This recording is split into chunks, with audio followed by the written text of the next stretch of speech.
Hai, Assalamualaikum. Welcome back to my YouTube channel. Apa kabar teman-teman semuanya? Semoga sehat dan bahagia selalu ya. Amin, amin ya rabbal alamin. Terima kasih sudah klik video ini. Melanjutkan video saya yang sebelumnya, yang part 3, ini kita ke part 4 ya. Di part 4 ini saya gabungkan langsung untuk budgeting gaji harian di minggu ketiga dan keempat.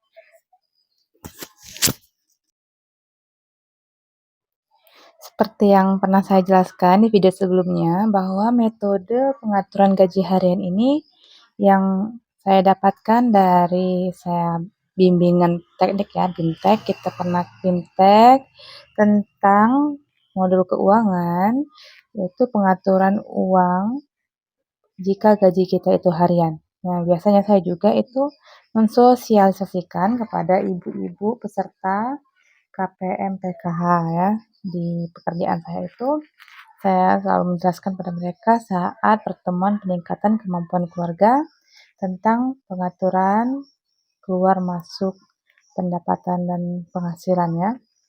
Jadi di biasanya itu saya jelaskan seperti ini juga secara detail. Hanya saja kali ini saya jelaskan langsung melalui video YouTube. Semoga bermanfaat buat teman-teman di rumah dan bisa menerapkannya juga ilmu yang saya sampaikan ini. Sebenarnya bagi yang sudah mengetahui metodenya ini sangat mudah.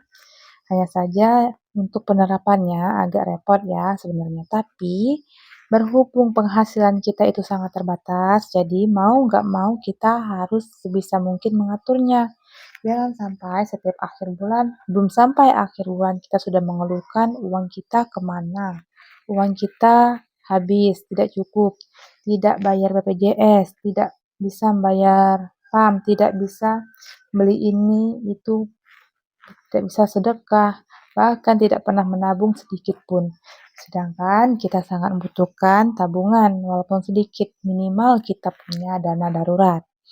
Ya, dana darurat itu sangat penting untuk keluarga. Jadi, jika kita tidak mengaturnya, maka kita akan kewalahan di setiap bulannya. Pendapatan, kita tahu itu pendapatan kita hanya 50.000 per hari, tapi uangnya kemana tidak tahu. Bahkan kadang minjam ke tetangga, gali lubang tutup lubang, sampai pusing kepala dan membuat masalah dalam keluarga. Bertengkar suami istri, suaminya nanya uangnya kemana, uangnya habis kemana saja tidak tahu. Jika kita sudah membuat rincian seperti ini, kita sudah bisa menjawabnya. Ya, uangnya kita belikan ini, belikan lauk, belikan beras, untuk transportasi, untuk sisihkan listrik, BPJS, dan lain sebagainya. Bukan apa-apa ya, sebenarnya suami kita itu bekerja sudah berusaha maksimal, hanya saja rezekinya mungkin baru sampai di situ dan hanya itu dulu ya. Semoga kedepannya rezekinya makin bertambah banyak. Kita sebagai istri, kalau kita tidak bisa membantu perekonomian keluarga, kita tidak bisa membantu atau menambah penghasilan dalam keluarga, kita sebisa mungkin mengaturnya, jangan sampai kita kurang atau malah minjem, gali lubang, tutup lubang, minjem hutang di toko ini, toko itu. Ya, jadi kalau bisa kita cukupkanlah penghasilan kita itu sekeluarga sebisa mungkin. Nah, kalau penghasilannya 50.000 per hari, harus bisa cukup sehari itu 50.000. Nggak apa-apa kita nggak menyisihkan dulu. Yang penting kebutuhan pokok kita sudah terpenuhi terlebih dahulu. Nah, kalau kita sudah memenuhinya, maka kita tinggal kalau ada sisa baru kita simpan untuk apa ya. Nah, di sini di minggu kedua ini saya nggak banyak lagi menjelaskan, tinggal lanjutkan seperti biasa. Nah, minggu ketiga ini kita tidak membeli beras, jadi hanya beli lauk, transport, dan lain sebagainya. Nah, itulah tadi gunanya kita menyisihkan uang kita ya. Kita catat sedetail mungkin beli lauknya berapa, beli berasnya berapa, ada sisa di akhir minggu malah ada terkumpul lebih banyak bisa beli beras. Nah, di minggu ketiga nggak beli beras ya. Lanjut ke minggu keempat, seperti biasa lagi, bikin pemasukan, jenis pengeluarannya apa. Minggu keempatnya itu kita beli beras lagi, karena kita nggak beli beras ya. Di minggu ketiga itu uangnya hanya tersisa, bukan nggak beli ya, tapi kita alokasikan ke lain. Sisanya 75.000 di minggu ketiga, itu kita sedekah 5.000, arisan 25.000 atau kita tabung ya di tabungan sendiri, bisa di celengan. Kemudian sisanya 45.000 simpan aja untuk dana darurat pegangan. Kalau kita misalnya butuh uang transportasi, kurang, bensinnya kurang ya, misalnya pulsa kita kurang atau bumbu kita kurang ya, untuk pegangan 45.000. Kemudian di minggu pertama tadi ada 0 ya, nggak ada sisa. Minggu ketiga 45.000.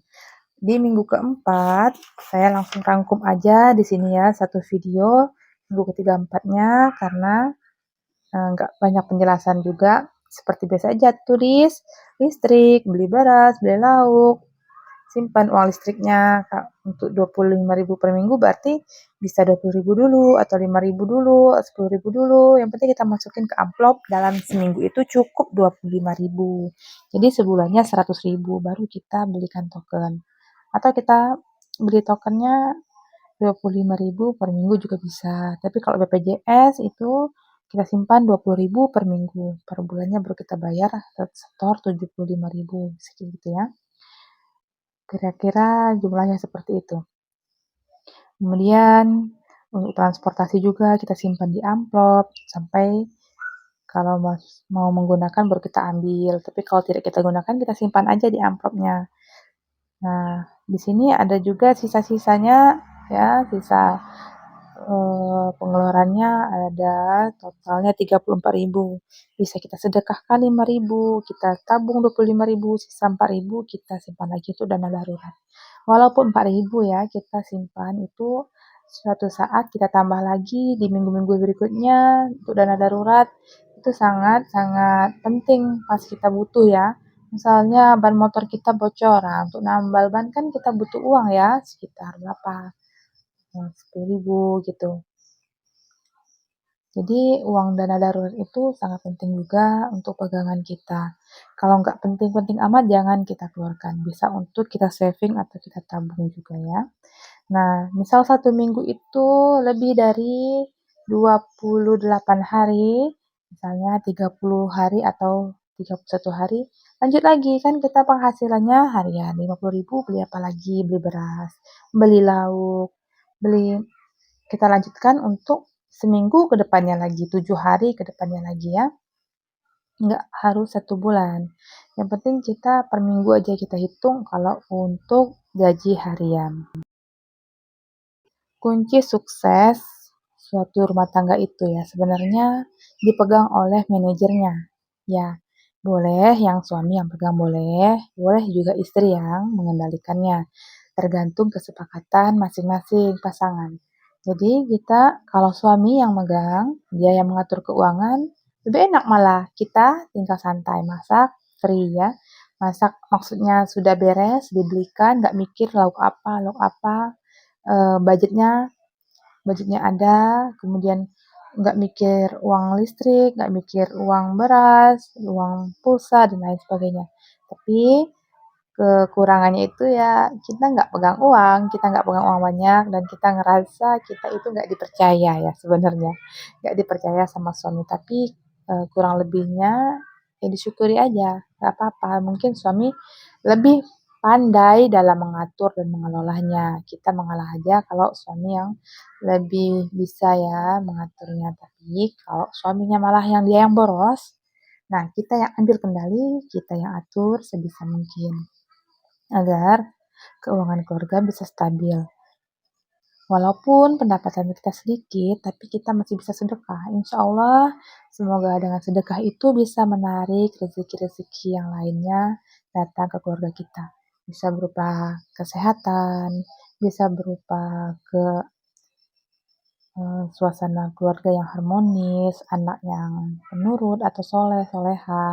Ya rezeki itu tidak harus melulu dari uang, dari duit ya, dari harta benda, tapi kita syukuri juga hal-hal yang lainnya yang bernilai positif.